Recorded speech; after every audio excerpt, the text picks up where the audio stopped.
Welcome to novelsaudio.com. We hope you have a relaxing and enjoyable time. Stranger Marriage, Chapter 70. Didn't you say you were only going to help me with the deposit? Serenity asked Zachary in a hushed tone. I could afford the car you picked, so I paid in full. Oh, Serenity whispered, I'll wire you half the money later. Zachary glanced at her. It's fine.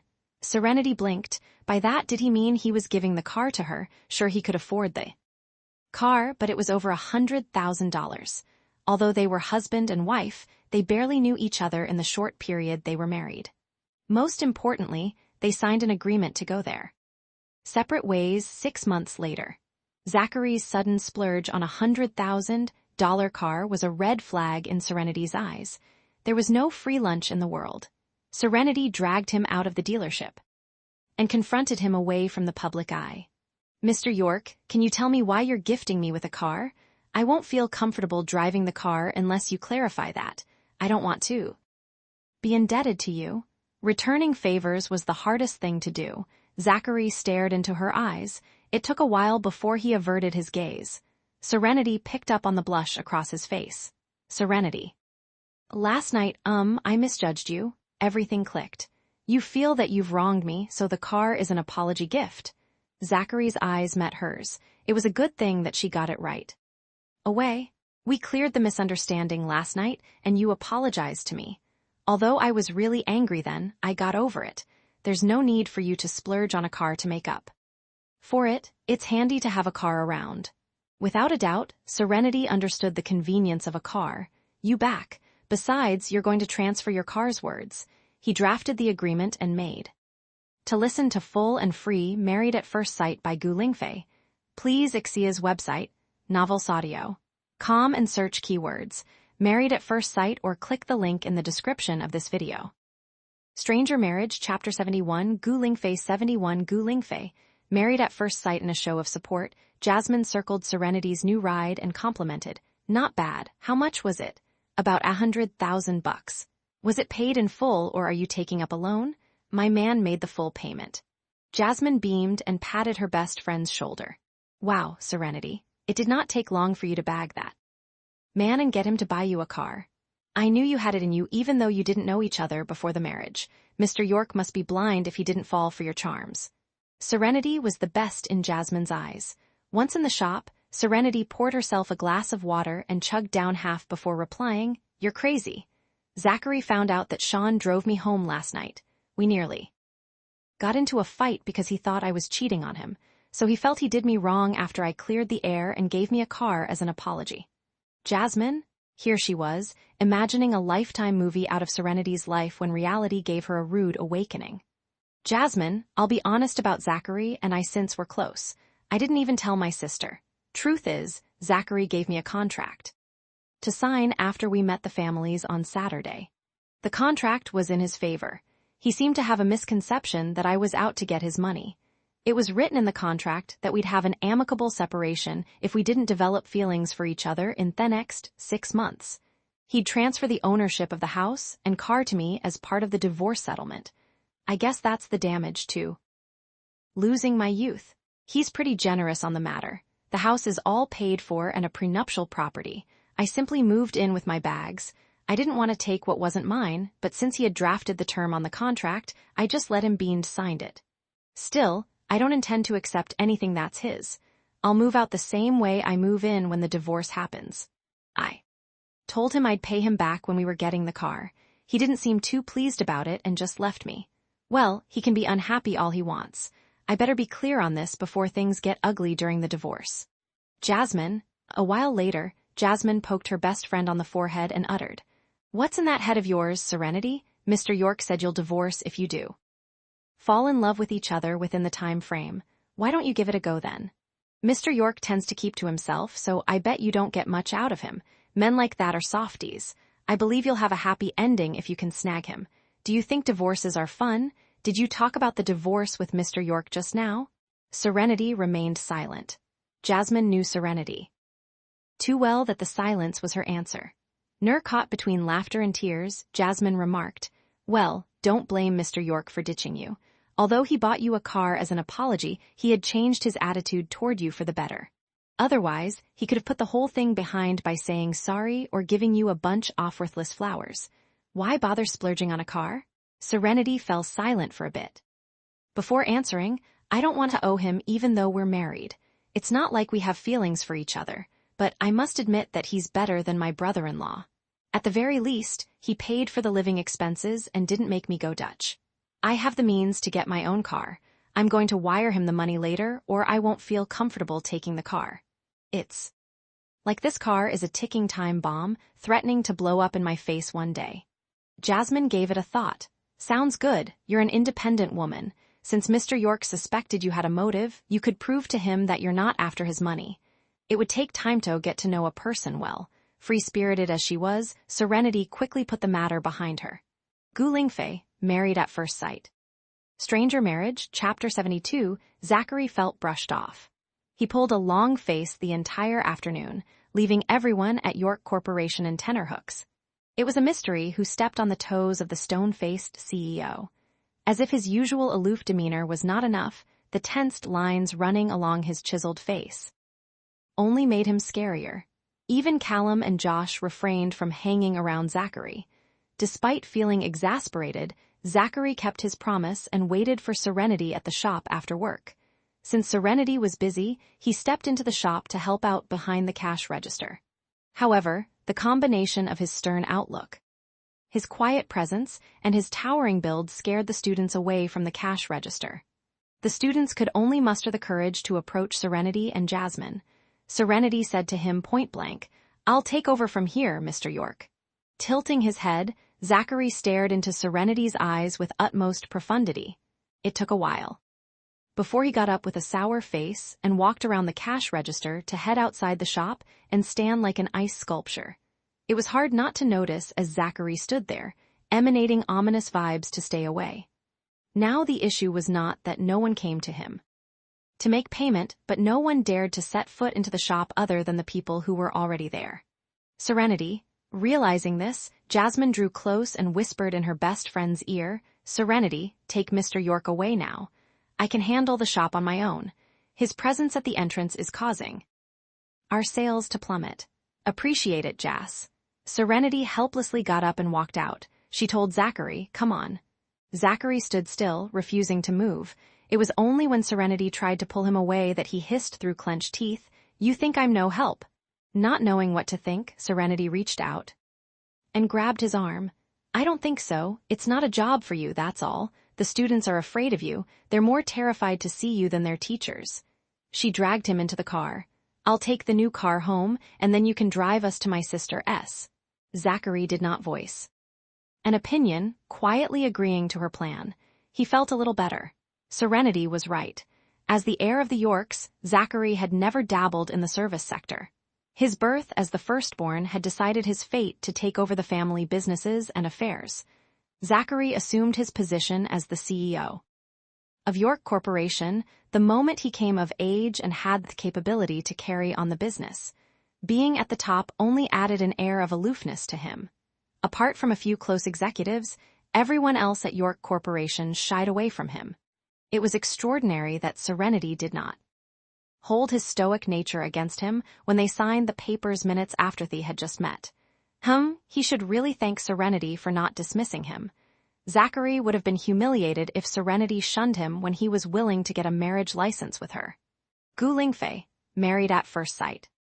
Stranger Marriage, Chapter 73. By the time Serenity parked her sweet new ride and got into Zachary's car, Zachary adopted a milder tone. He asked her, "This will be the first time I have dinner at your sister S. I should bring her a gift. What do your sister and brother-in-law like?" Serenity buckled up. "Get a toy for Sonny. My brother-in-law smokes, so get him a pack or two. We can just bring some fruit." "Right," Zachary replied. As the car drove out of Brinfield, he asked his wife, "Where should we get the stuff?" "There's a store not too far from here. We'll make a pit stop and get everything we need there." "Mr. York, have you lived here before I moved in? I've noticed you don't seem familiar with the vicinity." Zachary took the time to pause before replying, "I bought this house ages ago, but I let it sit because I was staying with my parents. I thought I shouldn't take up space at my family's home after we got married, so I moved into this house. Does your family have a big house? Since Zachary rarely brought up his family situation, Serenity took little interest in getting to know him.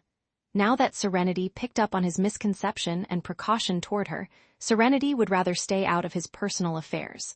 Our one big family is staying in the house under Nana and Gramps' name. Zachary was not lying about that. The Yorks' estate was registered to Nana and Gramps. After Gramps passed away, Nana urged Zachary's dad to transfer the estate ownership to Zachary's dad and uncles. The estate was jointly owned by the family anyway. Nevertheless, Liam had not gone through with the ownership transfer yet.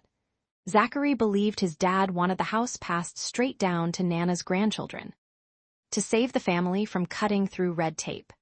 Serenity took it that the Yorks were a middle-class family, so the whole family was living together under one roof.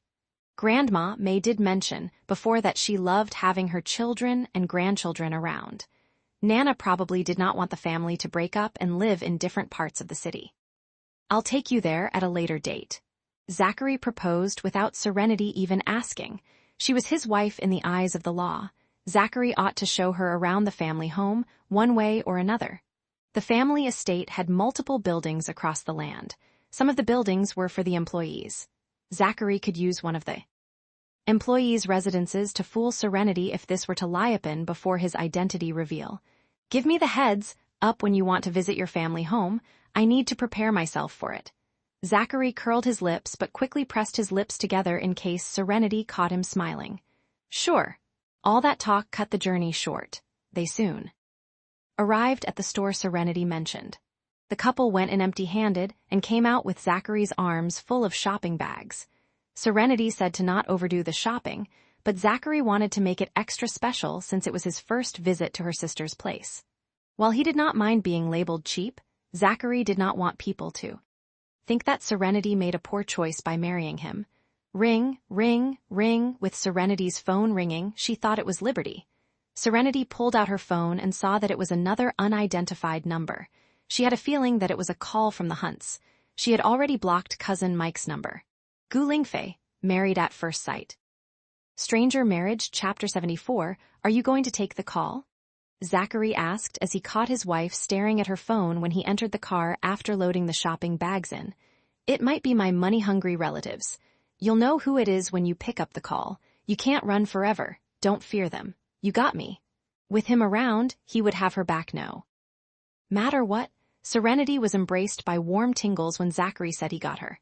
The guy might have many flaws, but similarly, she was not perfect either. Zachary had gone above and beyond for her even though they got into the marriage knowing nothing about each other. That scored Zachary another brownie point in Serenity's books. Serenity accepted the call from the unidentified number. Serenity, it's me, Granddad. A slightly unfamiliar voice resounded with command over the phone. Despite losing contact with the family back in hometown, Serenity identified the voice to be Granddad's. Serenity hummed a response, waiting for Granddad to go on. Mike called you in the afternoon to tell you that your grandmom is sick and needs to be admitted into a hospital in the city. You were supposed to make an appointment with a specialist, but we came this far only to be told to redo the examination before grandmom could be admitted since we didn't have an appointment. Where are you and your sister staying? We couldn't find you at your last address. The people staying there said you moved away a long time ago. Couldn't you let your family know beforehand? Do you have any respect for your family? A lot of people have come along on this trip, so we don't have a place to stay. Hurry up and text us your current address. We need accommodation for 2 days. Get cooking now. We haven't had dinner. You could also wire me cash if you think we might be a bother in your house. We can stay at the hotel. Serenity saw a rush of blood to her head. Refusing to let his words get the better of her, Serenity asked with a flat voice, How did you get here? By bus or on your own? Your cousins took us in their cars. Speaking of which, don't forget to pay for your cousin's gas. The trip cost a lot. Oh, so your precious children and grandchildren are talking about Serenity? Just because you and your sister have it good in the city, it doesn't give you the right to say that about your family. Penniless and strapped for cash? What are you? Well, excuse me. You must be fairly disappointed because your cousins are successful in their careers. Your cousin, John, has an annual income of $1 million. Serenity cut Granddad off with a tap on the screen. She knew Granddad had a big mouth. The latter would brag about every tiny achievement of his children and grandchildren so the world would know how great his offspring was. It stroked his ego, that was for sure. Despite having successful children and grandchildren like John who made $1 million a year, Granddad had the nerve to get Serenity to pay for the hotel and gas. Did they take her for a pushover? Granddad's eyes widened as he was interrupted from blowing his horn, and rage quickly took over. Stopping himself from smashing the phone, Granddad lashed out. Serenity, that B*TCH hung up on me. Mike said, she probably blocked my number. Does she think she doesn't have to pay by refusing the call? Do you know where the sisters are working? Make them show up and cough out the money for your grandmom's medical fees. We'll need some funds to stay Iker and take care of her. Get the sisters to pay for that 100. Mike shook his head. I don't know, but I have a way to make them come looking for us and pay up. As ruthlessness flashed past his eyes, Mike decided to use his connections to teach the sisters a lesson. Lingfei, Married at First Sight. Stranger Marriage, Chapter 75, Serenity knew her money-driven relatives were not going to stop there. Nevertheless, the family had no idea where the sisters were living. Since it was not easy to scour the whole city for her and Liberty's whereabouts, Serenity quickly put the matter behind her so she could enjoy Anna's dinner at her sister's.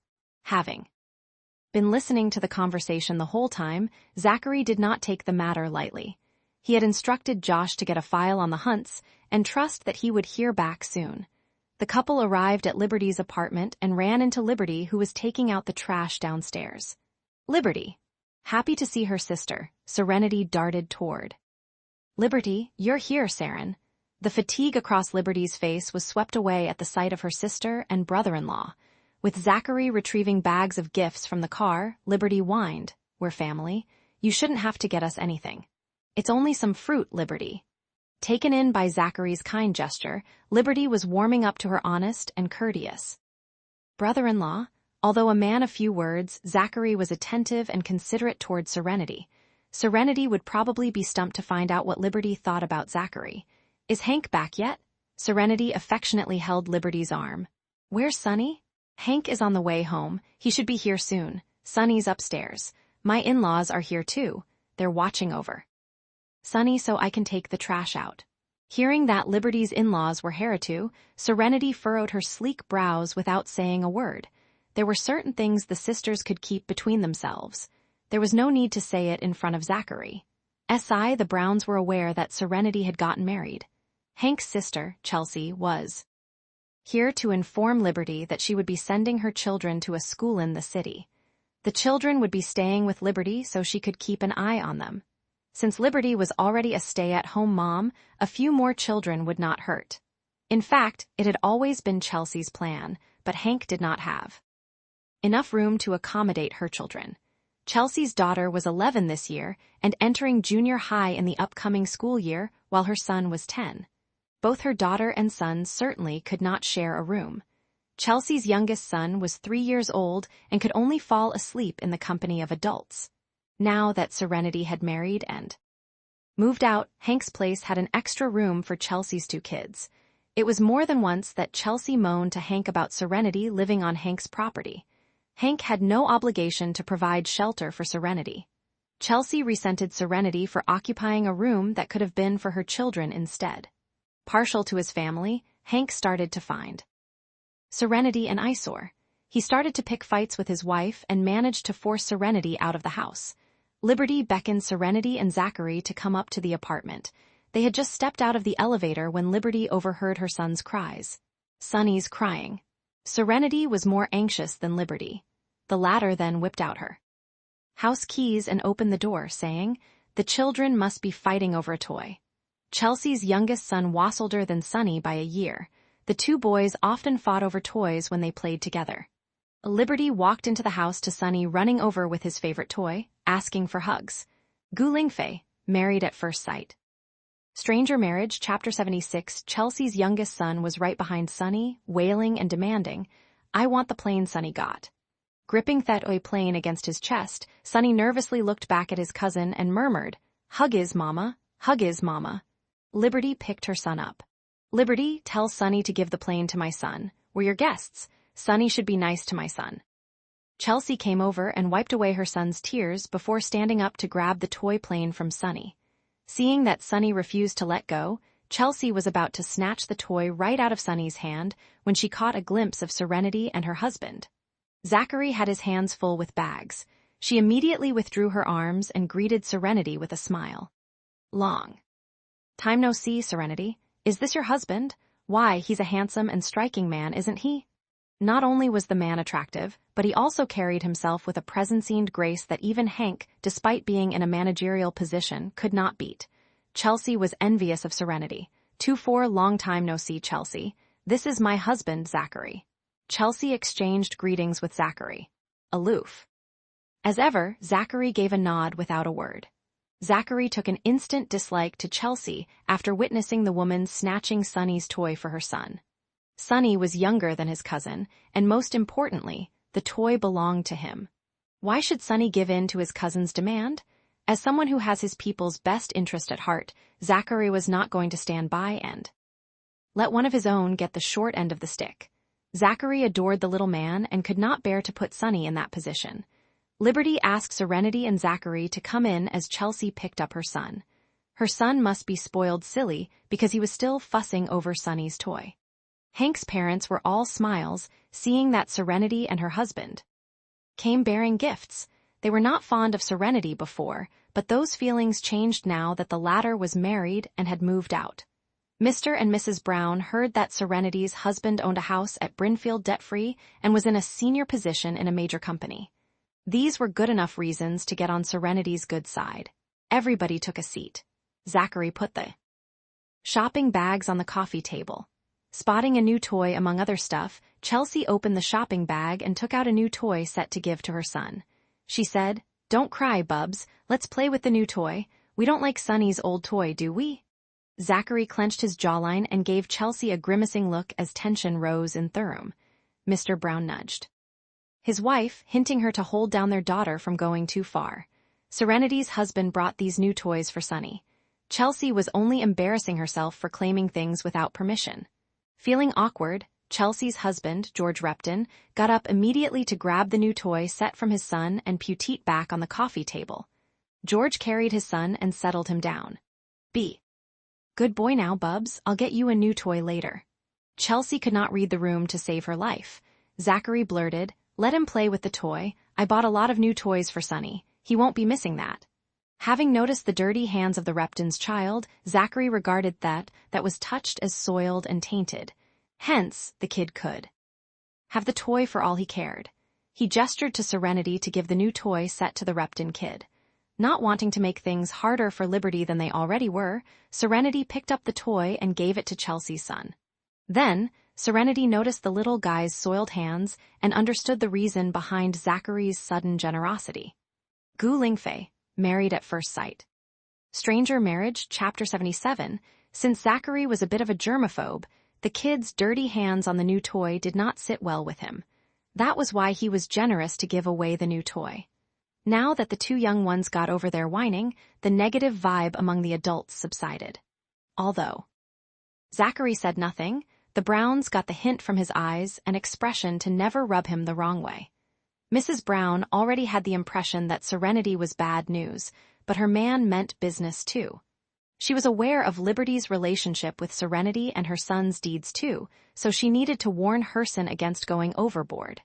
Liberty might have taken an unpaid role as a stay-at-home mom, but she did give the Browns their first grandson, and that should count as something. Hank soon returned home. After everybody had a brief rest on the couch, Liberty called them to the dining table as dinner was ready. Serenity followed her sister to the kitchen to bring out the food. While there, Serenity noticed a few seafood dishes. She whispered, "Liberty, Zachary, and I can just have your everyday home-cooked meals. You didn't have to get us seafood. Your brother-in-law told me to get a lot. You know, Chelsea's family loves seafood, but they wouldn't have it at home since it's expensive. Ironically, they expect a seafood gourmet every time they come, and I'm talking about the expensive kind. My mother-in-law is the same when it comes to beef. Why should I pay for their meals? I didn't use the good stuff for lunch and kept it all in the fridge for tonight's dinner. I want you and Zachary to enjoy a nice meal. Liberty. Only cooked a pot of pasta for her in-laws this afternoon and paid no heed to the nasty looks she got in return. It was a pleasant dinner for everybody, though. After dinner, Zachary stayed for a little while before making a move. As his wife, Serenity had to leave with him too. With the couple gone, Liberty started clearing the dishes of her side of the family to wash in the kitchen. With the thought of serving dessert to his parents and sister, Hank swung by the fridge to take out the watermelon when it caught sight of the mess in the dining hall. He raised his voice, "Liberty, why haven't you cleared the table? Get out here and clean up the place." Instead of leaving her task at hand, Serenity replied from the kitchen, "You said we're going halves. The groceries today make up for the money I used to get the clothes. We're even on that front. But we should do our part in the house so that it's fair. I've cleared Serenity and her husband S, as well as my plates. The rest is yours and your family's. I don't care whether you do it, but you'll have to use the same plate tomorrow if you don't clean it up." The Browns turned their gazes toward Hank. Mrs. Brown and Chelsea had suggested to Hank to go 50-50 with Liberty, as Liberty was milking Hank dry. The women in Hank's family felt the pinch in his wallet for his sake. Now that the couple started going Dutch, Liberty was expecting the same with household affairs. Seeing red, Hank grabbed a fruit knife and charged into the kitchen, but his mother held him back. Lingfei, Married at First Sight. Stranger Marriage, Chapter 78. Liberty, Hank has to go to work every day to earn for you and Sonny. His job can be busy and tiring. As his wife, you should be taking care of him. How can you leave the house chores to him? Hank only mentioned going halves so you don't overspend the money. Why should you fuss about every little thing with your husband? Hurry up and clear Thetable. Don't make Hank angry. It's hard enough he has to bust his *SS out there, so show some understanding. One Chelsea echoed Hermam's thoughts. Yeah, as if you know what that feels like. All you do is take care of Sonny at home while spending Hank's money. You have the cheek to order Hank around. Liberty left the kitchen and approached the children's toy motorbike to pick Sonny up. With a blank face, she replied, "I don't have a job or a source of income. I can only rely on Hank because I'm a full-time mom. Yet he expects me to pay for my half, so what is this? Fine, I'll pay my half, but he must do his share of house chores too. We'll go halves in everything. Didn't you say I have it easy at home and that I don't do anything? Well, you get your wish. I'm not going to do anything so Hank will know the house doesn't clean itself. His dirty clothes and socks don't wash and fold themselves." Liberty held her son and grabbed her brother-in-law's gifts before making a beeline into the bedroom. She slammed the door behind her. "She's gone mad."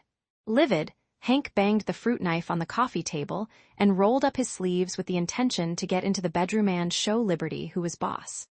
"Hank," Mrs. Brown pulled her son back. "What are you trying to do? Sonny is inside. Don't scare Sonny. Wait until Sonny's asleep before you teach her a lesson. Also, don't beat her in visible places. Serenity will go after you if she sees the bruises. We got to watch our backs with her husband." Hank was aware that Zachary worked in a major corporation, but the sisters never gave the name of the company. Despite Hank's attempts to befriend Zachary, the latter had always kept his distance from him. Hank was also a manager in his company, so Zachary's attitude put him off from playing nice. Following her mother's words, Hank started to think Zachary looked down on him. Flipping his top, he said, "Whatever happens between me and my wife is none of their business. What? Is Serenity going to hit me? Well, they should be the ones watching their backs." Chelsea added fuel to the fire. "Hank, Mom's right. Don't scare Sonny if you're going to teach Liberty a lesson. You've been nothing but nice to Liberty, but that doesn't seem to be enough for her. I can't believe she expects you to handle the house chores. I always give my husband a nice foot rub when he comes home from work. While men work toward their career and bring home the bacon, women should be running the household smoothly. She's not a good wife to make her husband do her work." On the surface, it seemed like Chelsea was calming her brother down, but she was only aggravating the situation. Chelsea hoped Hank would beat the living daylights out of Liberty right now. Since his son was young and his mother refused to let him go, Hank had to quit the thought off showing his authority to his wife for now. She'll get her punishment when Sonny goes to bed. All she does is eat and sleep all day. The pig had the nerve to give me an attitude. She expects me to do the dish? Ha! Hank picked up fruit knife and sliced the watermelon. Mrs. Brown called her daughter to clean up the mess from dinner. The mother and daughter returned to the sofa a while later and took a seat. Chelsea took a slice of watermelon to eat and said to her brother, "Hank, your niece and nephew are entering junior high. I was thinking of getting them into one of the schools here. Can they stay with you if I transfer them to an elementary school here for a year or two? It'll be easier to enroll them to a junior high here after that." Lingfei, Married at First Sight. Stranger Marriage, Chapter 79. Chelsea added, "Your place is not too far from the school. I believe it's in the catchment area. Liberty can take care of the 2 kids, cook and clean for them. The boarding expenses," Hank interrupted her. "Chelsea, they are my niece and nephew. Forget the boarding expenses. I'll get the kids transferred to the school here. Liberty will do the pickups and drop-offs. It's not like she has anything else to do anyway."